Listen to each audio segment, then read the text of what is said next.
Is there a built-in conflict of interest for the NSA to be doing both defensive cybersecurity and offensive cyber attacks? Well, you know,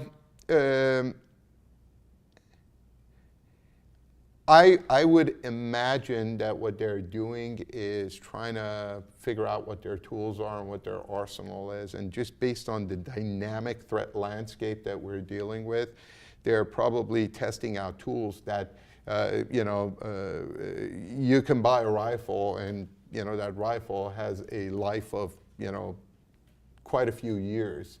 But when you find a exploit, when you find an offensive capability, that offensive capability has a life of weeks or months. So I would imagine that's what they're doing.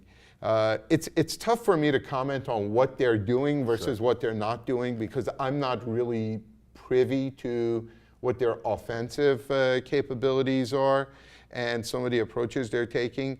I do find it that it's probably illegal and overly aggressive to kind of put spyware in, intercepted hardware.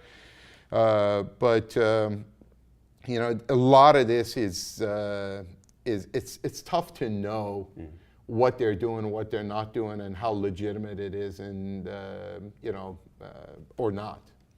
And obviously, we know a lot more now because of leaks, not because of the oversight systems that are built in. Obviously, you went to Congress trying to expose some of the problems that are being created by the activities that these agencies are involved in.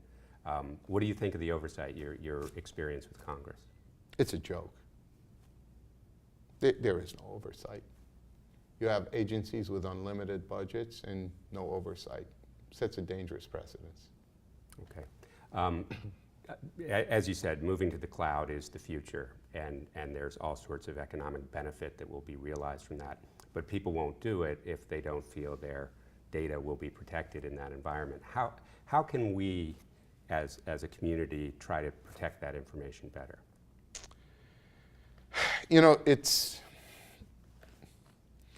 I could talk about the standard commercial ways of doing that. Part of the challenge is that when the integrity of your data can be undermined with a national security letter, it becomes extremely difficult.